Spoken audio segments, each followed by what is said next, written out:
Good afternoon. I'm Bilal Orfali. I'm a senior fellow at the Library of Arabic Literature here at NYU Abu Dhabi, where we are today. And I am the Sheikh Zayed Chair of Arabic and Islamic Studies at the American University of Beirut. And today I'm having a conversation with my friend Julia Bray, Professor Julia Bray. So this conversation is about her latest publication, a new Library of Arabic Literature volume under the title of Stories of Piety and Prayer. Julia Bray is the Abdulaziz Saoud Al-Babtin Laudium Professor of Arabic at Oxford University. She is the author of numerous publications in the field.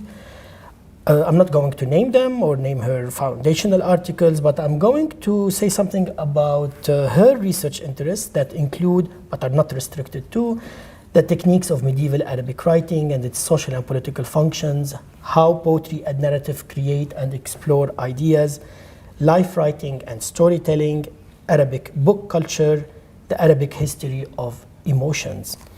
Julia Bray recently and rather ambitiously is translating al-Faraj baʿd al-shiddah, Deliverance Follows Adversity of the Abbasid judge and literature al-Tanūkhī. The first volume of the book was published earlier this year under the title of Stories of Piety and Prayer. Welcome, Julia. Thank you very much. Julia, what's the importance of Tanūkhī and al-Faraj baʿd al-shiddah in particular in the history of Arabic literature? Tanūkhī is a rather unusual figure in Arabic literature in that he wrote books, two books, which I think need to be discussed in relation to each other. Deliverance Follows Adversity, al-Faraj baʿd al-shiddah, and what was translated into English as The Table Talk of a Mesopotamian Judge, Nishwa al-Muhadara.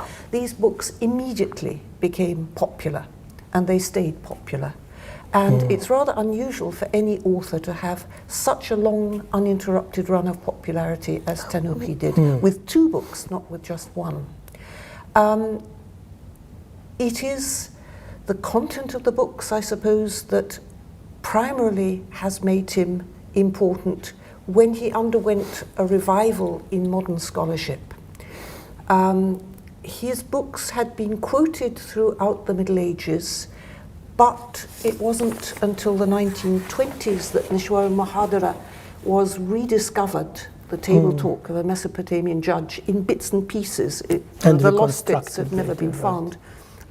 First of all, by a British scholar called D.S. Margoliouth. There had been publications in Arabic of bits of it before, but he decided to translate it and edit it as he went along. And the theory, which I think is a good one, which is the problems of translation will tell you what the textual problems are and help you to solve them.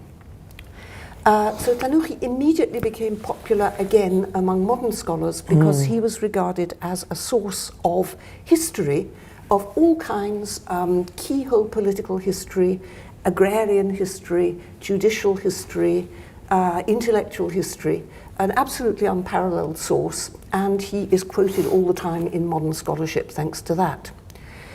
al-Faraj baʿd al-shiddah, Deliverance Follows Adversity, which had been just as important, had not been so fortunate in a sense in the 20th century.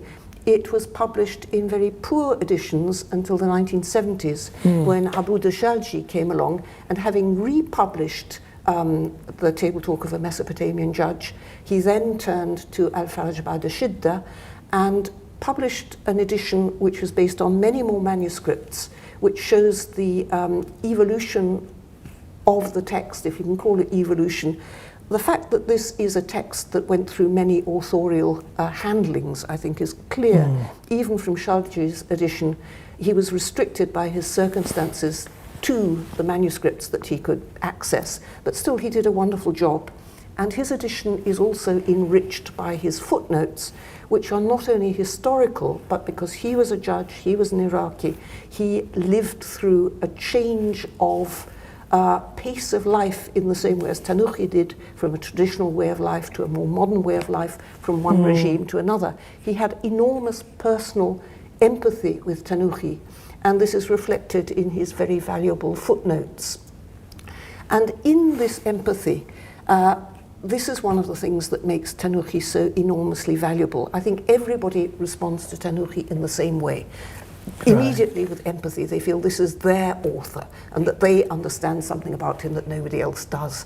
And that is one of the really remarkable things about him. This is fascinating, especially coming from someone who's interested in the history of emotions. I find this absolutely fascinating. Actually, speaking about emotions, right? You once told me, I remember, that the book meant a lot to Tanūkhī, right? As a memorial for his contacts, right? His father, he actually comes from a family of judges, right? He comes from two families of judges. Absolutely. And this is something which had been noticed by Margoliouth, but he couldn't prove it. Shalji, the same, he couldn't prove it. Tanūkhī came from a family that his father was very distinguished. He was a boon companion, a court companion of the famous Vizier Muhallabi, who was also a great patron of adab and notably of al-Faraj al-Isfahani, the author of the Book of Songs. And so through his father he had contact with all the great littérateurs this, of of course, his age. reflected in the book itself, the stories. And this is very obvious in many ways in the Table Talk of a Mesopotamian Judge, because he keeps talking about his father, as he does in Deliverance Follows Adversity. But if you don't know that his father married into another very famous judicial family, a family of judges and muhaddiths, so very pious, very backbones of society, as it were. And if you know this, then you can identify all sorts of other people that he doesn't say are his relatives, but they are. So the book meant a lot to him, right? To his teachers, his family, his companions, his contacts, etc. You just also mentioned that it meant a lot to the editor, Shalji, right? It meant a lot to him. What did it mean to you to actually translate this book? Well, on the first of personal all, level? I met Shalji when he was, he was about to die. He was in London. He was undergoing treatment. I don't know who it was that made it possible for me to get to know him, very briefly. But I told him, how much I admired his edition and how much I had always hoped to translate al-Faraj baʿd al-shiddah. And he blessed me and he said, "You are my daughter, and go ahead and do it." So of course this put it in a very special light for me. But there is another sort of isnad, a silsila, which goes back a long way.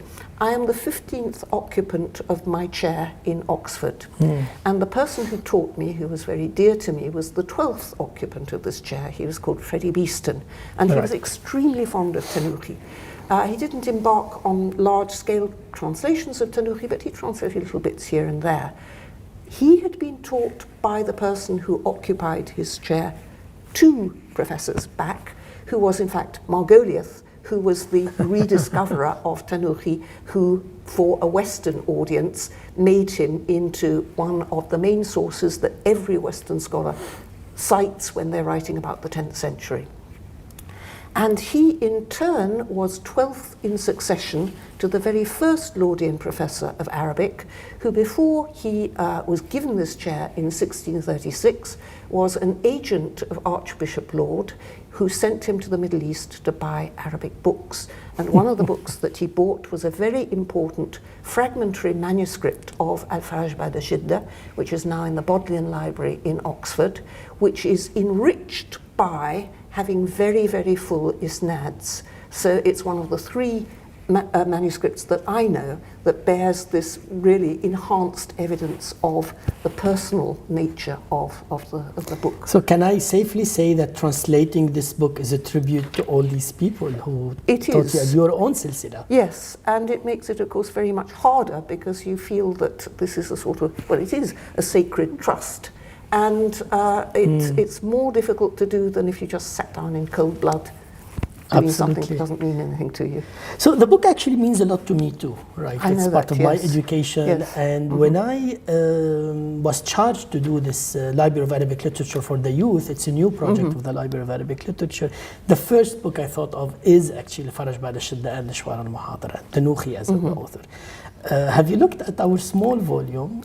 I've looked at your volume and at the brilliant illustrations, and I've also now heard you speak about the various outreach schemes that you have, and about orality and performance, which I think totally transform the way that these things work, the way that one looks at them, the way that they can work in an outreach program. Have you thought about doing your own anthology, actually, of the work, or of the two works? Well, I have thought of exactly the opposite, because it seems to me that Tanūkhī's Deliverance, at any rate, is an anthology, right, in a way that Nishwar, the table talk, is not, because the table talk is gathered from his own reminiscences and not from his reading and the teaching that he received.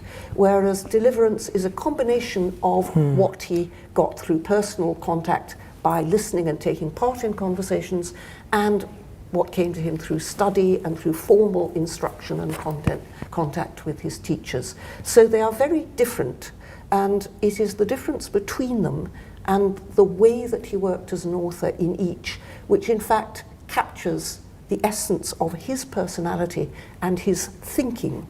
And we have two different examples of his thinking in the two anthologies.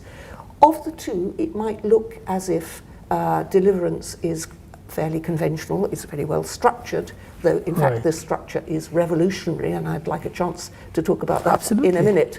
But the fact that it's so well organized makes it look as if he's in control of his material. But what is fascinating about it is, if you read his introduction, he clearly, he never felt quite comfortable about it. He kept on altering things.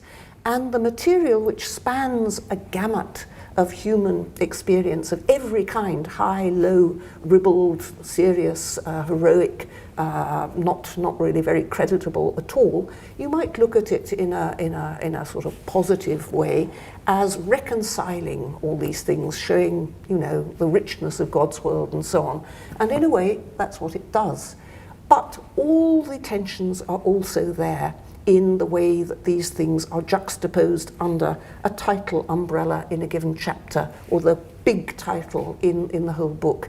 And it's a book about trying to make sense of things which don't really make sense. So my question is, you just hinted to this, right?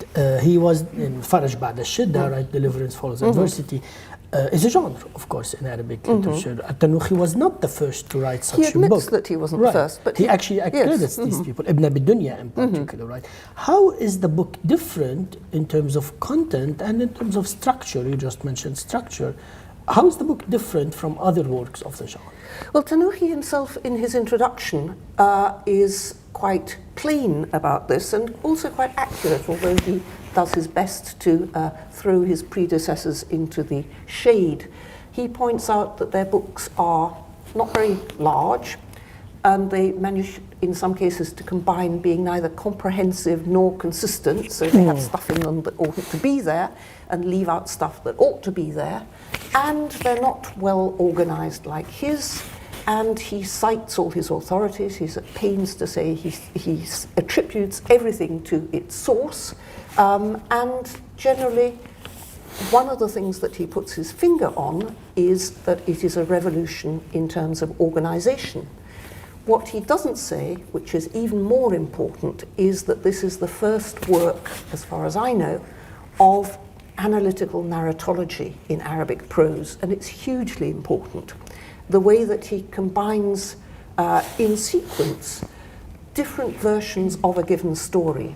Different versions, I call them stories because they're narratives, but they're, you know, some of them are hadith, some of them are retellings of the Quran, some of them are this, that, and the other.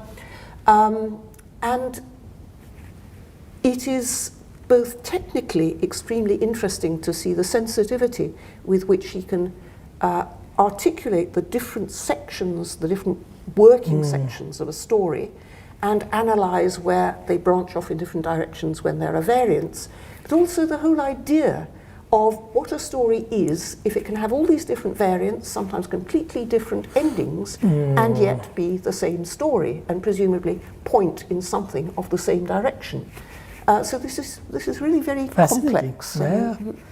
So my next question is about the reception of the book, right? It seems to me that the book really has something to offer to everyone. Yes. Right? You have written about the isnads and the family connections, about medicine, for example. You and others have talked about his Mu'tazili, relations or thoughts. I think there was an article by Florian Sobiroj about his anti-Sufi tendencies, right? About dreams in al-Tanūkhī, for example. A lot of people, scholars from different disciplines have approached Tanūkhī as a source of information, right? Have you taught this book, and what did your students think about it when you teach it, right? And who do you think will read the English translation? Who is the audience and of this new English translation? Who should read it? One of the audiences probably is going to be everybody who is interested in the 1001 Nights, because one of the remarkable things about Deliverance Follows Adversity is that it combines different levels, if you like, of literature. There's popular literature in there as well as high literature, and its reception immediately made it popular. And we have manuscripts which are really pretty illiterate manuscripts which show that side of its reception. So I think the first lot of people who will be interested in it inevitably are 1001 Nights people. I think we will still have the same audience of historians who want to get data out of it, but I hope very much that we will have people who are interested in how people thought and the various ways in which people could think differently and indeed think different things by using adab, by using poetry, as opposed to through legal reasoning, for example, which of course Tanūkhī could have done had he wished. And I hope also, particularly, that this will be used in teaching religion courses, because this is a really important example, and one of the very rare ones, of lived religion which, as it were, doesn't come from within a technical tradition. So it's not Sufi literature, for example. He is somebody whose beliefs would certainly bear a lot of digging into. He thought that he was a rationalist, Mu'tazili, and so on.